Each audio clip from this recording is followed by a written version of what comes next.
It was good, everybody, and thank you for tuning in to another Tyler Perry Sisters review.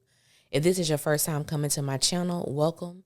If you are a returning family member, then you already know what it is and what it always will be. Be sure to like, comment, share, subscribe. Tell somebody to tell somebody if you choose to, all that good stuff. But if not, just sit back and relax while we get into this messy thing. Now, as y'all can see, the title of this video is Karen's grand opening and all the drama that ensued during this grand opening. It was a lot going on, okay? It was a lot going on both inside as well as outside. Now, across the social media platforms, there has been so much debate regarding Karen's feelings about her friends not showing up for her when they said they would. Now, we have these incredible inventions called phones. Cell phones, to be more exact. And with these cell phones, we can communicate and we can inform people when something has changed on our end, when something has shown up unexpectedly that's going to cause a shift to our agreed upon commitment. These things are so spectacular. Some of you may be listening to me on your cellular device as we speak. I believe Karen had every right to feel the way that she felt. No one informed her that they wouldn't be there. They just all showed up late. Granted, Sabrina was at work. Andy had all hell breaking loose at her job. And Danny had a 58-second therapy session. Of all the people, Danny could have been there.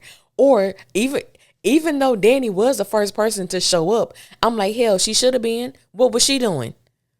Not a damn thing. So I'm not going to be oblivious to the fact or negate the fact that, yes, all of them did have something going on. However, they could have informed Karen that they were not going to be able to be there when they said they would. And then when all these heifers showed up, so in order it was Danny, Sabrina, and then Andy. When all these heifers showed up, they ensued to dump all of their woes onto Karen moments before her grand opening. And I'm looking at them like, I know the hell y'all are not talking about this. I know y'all not talking about what's going on in your individual lives right now. Sabrina, we do not care about you asking for Rich's sperm. Matter of fact, yes, we do, but we don't want to talk about it right now. Danny, we don't want to hear about you sabotaging this therapy session. We just don't want to hear about it at this moment. Andy, this is the second time the FBI has come up against Gary in some way you're involved in it. So we really don't want to hear about your junk right now. This is about Karen. Point blank, period. Karen responds with, do you guys think that little of me? After she told them this is not the time for us to discuss this. It's inconsiderate as hell. And speaking of Miss Inconsiderate herself, Andy says, we always talk about our problems. Do y'all? At someone's grand opening, at someone's birthday party, at someone's special event. No, you don't. Now, going back to that question, when Karen asked them, do y'all think that little of me? I was like, yes, sis. They think that little of you. And if you would have heard the conversation they had with Fatima at this brunch, you wouldn't even be asking that question. Let me pause on them. Let me put a pause right there. Let's go outside to ZAC's ass. So when we see ZAC is in his car rehearsing what he's going to say to Karen.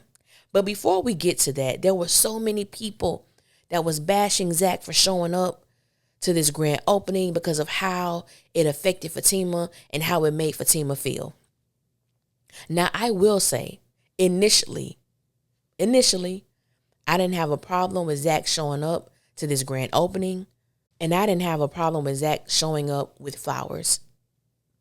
Initially, I actually believed that ZAC wanted to show Karen just how proud of her he was that she was opening her salon.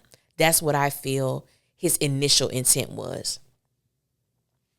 Then he has a conversation with Fatima about the paternity test. They need to find out, so on and so forth. Okay. Now, just that morning, he told Fatima that the baby that Karen is carrying is his. That's his baby. He wanted to name the baby ZAC Jr.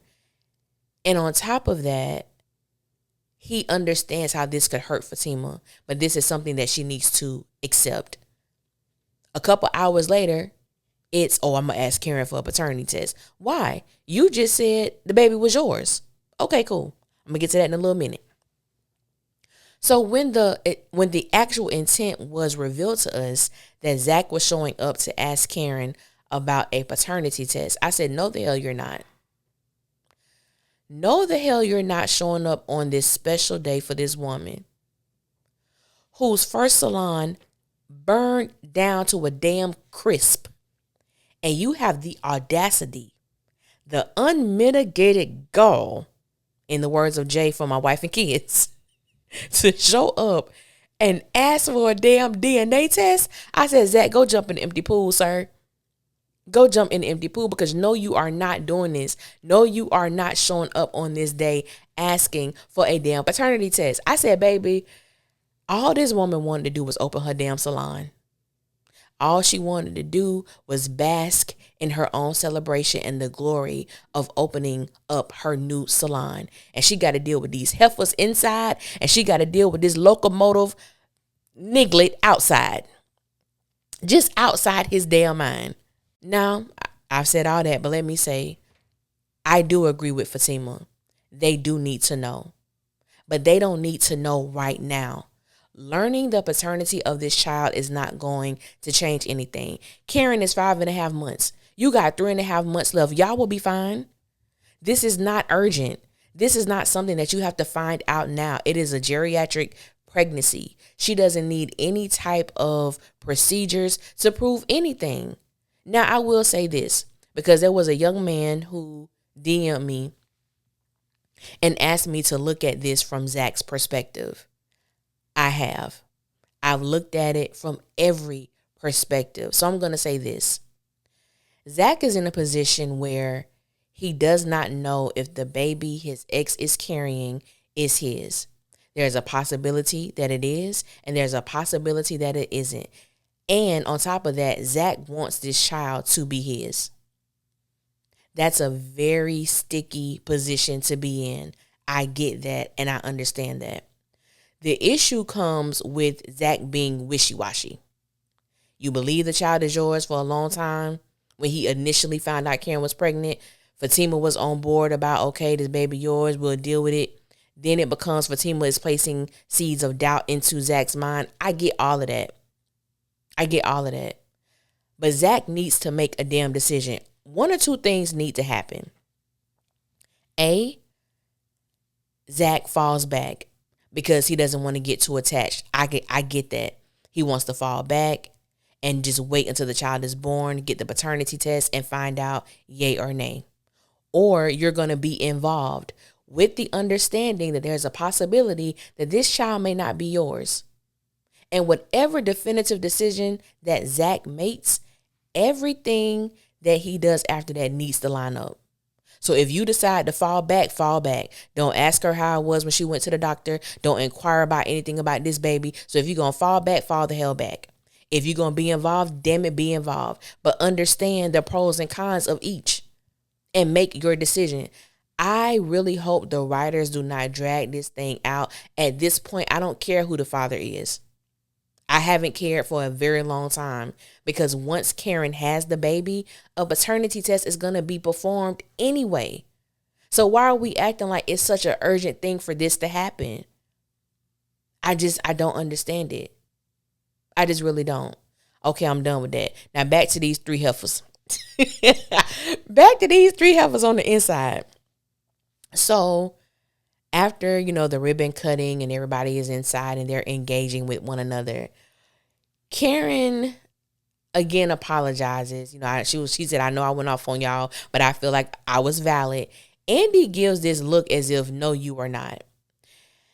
Ever since that brunch, it's going to be very hard for me to go throughout the duration of Sisters, however long it's going to be on the air, looking at these women as friends. I already had my little, I don't know about that. Y'all don't act like friends. Y'all damn sure don't act like sisters.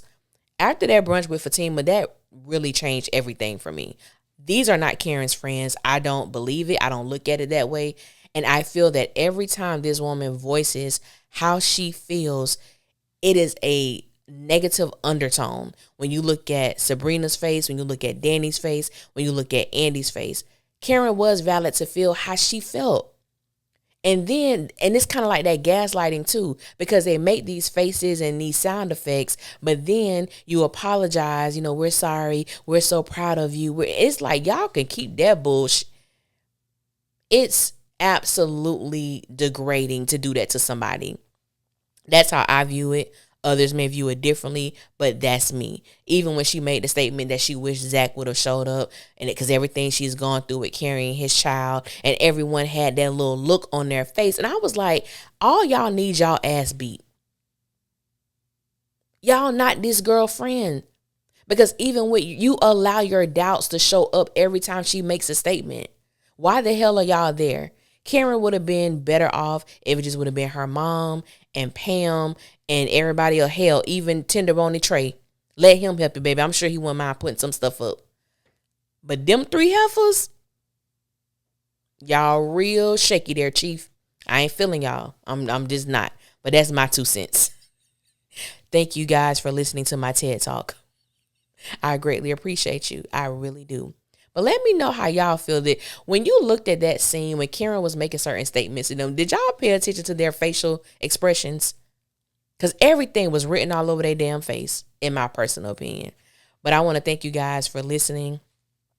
And until next time, I will holler at y'all later, and y'all be safe out there.